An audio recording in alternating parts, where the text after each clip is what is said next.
நண்பர்களே வணக்கம். இன்று நான் தன்னம்பிக்கை, அதாவது செல்ஃப் கான்ஃபிடன்ஸ் பற்றி பேச உள்ளேன். தன் மீது நம்பிக்கை கொண்டு தான் செய்யும் செயல்களில் நிச்சயமாக வெற்றியை பெற முடியும் என நம்புவதுதான் தன்னம்பிக்கை. பொதுவாக தன்னம்பிக்கை குறித்து பேசும்போதெல்லாம் குடை மழை கதையை சொல்வது வழக்கம். அதாவது ஒரு ஊரில் கடுமையான தண்ணீர் பிரச்சனை. அப்பொழுது அந்த ஊர் பெரியவர்கள் எல்லாம் ஒரு கோயிலின் முன் ஒன்று கூடி மழை வேண்டி பிரார்த்தனை செய்வார்கள். அந்த பிரார்த்தனை முடியும் வேளையிலே மழை வந்துவிடும். ஆனால் எல்லோரும் மழையில் நனைந்து கொண்டு வீடு நோக்கி செல்வார்கள். ஆனால் ஒரு சிறுவன் மட்டும் மழையில் நனையாமல் குடைபிடித்து செல்வான். அந்த ஊரில் உள்ளவர்களுக்கு ஒரே ஆச்சரியம். அந்த சிறுவனை பார்த்து, தம்பி, நீங்கள் எப்படி குடை கொண்டு வந்தீர்கள் என்று கேட்பார்கள். அதற்கு அந்த சிறுவன், நீங்கள் எல்லாம் பிரார்த்தனையின் முடிவிலே மழை வருமோ வராதோ என்ற எண்ணத்தோடு பிரார்த்தனைக்கு வந்தீர்கள். நானோ நிச்சயமாக என்னுடைய பிரார்த்தனைக்கு பிறகு மழை வரும் என்ற தன்னம்பிக்கையோடு வந்தேன். அதனால் மழையில் நனையாமல் செல்கிறேன் என்று சொல்வான். அதேபோல ஒவ்வொருவரும் ஒரு செயலை செய்கின்ற பொழுது நிச்சயமாக அந்த செயல் வெற்றி பெறும் என்கின்ற நேர்மறையான எண்ணத்தோடு செய்தால் நிச்சயமாக வெற்றி கிடைக்கும். இது கதை. நான் இப்பொழுது உங்களுக்கு ஒரு உண்மை நிகழ்வை அளிக்க உள்ளேன். ஜான் பர்தீன் என்பவர் 1908 அமெரிக்காவில் பிறந்தார். அவர் ஒரு இயற்பியல் அறிஞராக விளங்கினார். அவர் சாலிட் ஸ்டேட் பிசிக்ஸ், திண்ம நிலை இயற்பியலின் முன்னோடி.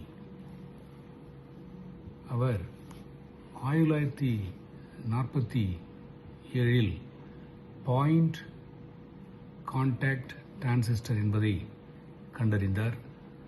அது எலக்ட்ரானிக்ஸ் துறையிலே ஒரு பெரிய புரட்சியை ஏற்படுத்தியது.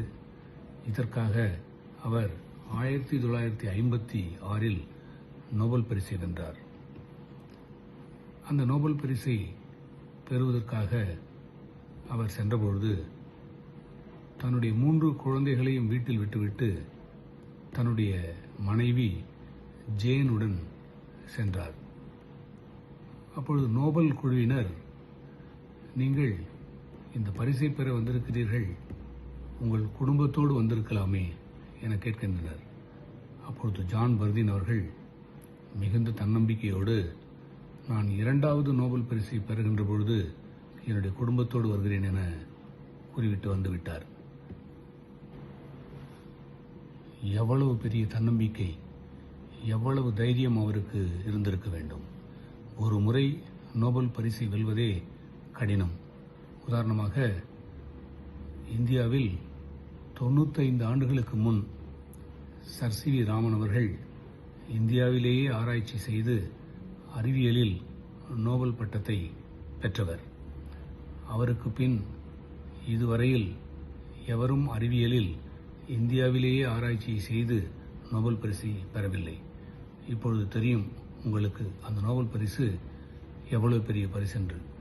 அந்த பரிசை 2வது முறை நான் பெறுகின்ற பொழுது என்னுடைய குடும்பத்தோடு வந்து பெற்றுக்கொள்கிறேன் என்று கூறுவதற்கு ஜான் பர்தீன் அவர்களுக்கு எவ்வளவு தன்னம்பிக்கை இருந்திருக்க வேண்டும். அவர் சொன்னார், உண்மையிலேயே 16 ஆண்டுகளுக்கு பிறகு அவர் சூப்பர் கண்டக்டர்ஸ் புலத்தில் தன்னுடைய ஆய்வை சிறப்பாக செய்து 2வது நோபல் பரிசை 1972 பெற்றுவிட்டார்.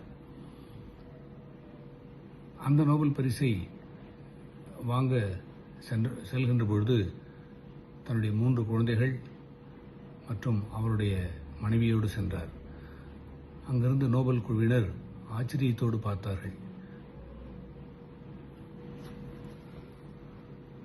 பாராட்டுகள் ஜான் பர்தீனுக்கும் அவரது தன்னம்பிக்கைக்கும். இதிலிருந்து நான் சொல்ல விரும்புவது என்னவென்றால், ஜான் பர்தீன் போன்ற தன்னம்பிக்கை கொண்டவர்களாக நாம் திகழ வேண்டும். தேர்வில் தோல்வியா, நிச்சயமாக வெற்றி பெற்று விடுவோம் என்ற தன்னம்பிக்கை வேண்டும். கடன் சுமையா, நிச்சயமாக அடைந்துவிடும் என்ற தன்னம்பிக்கை வேண்டும்.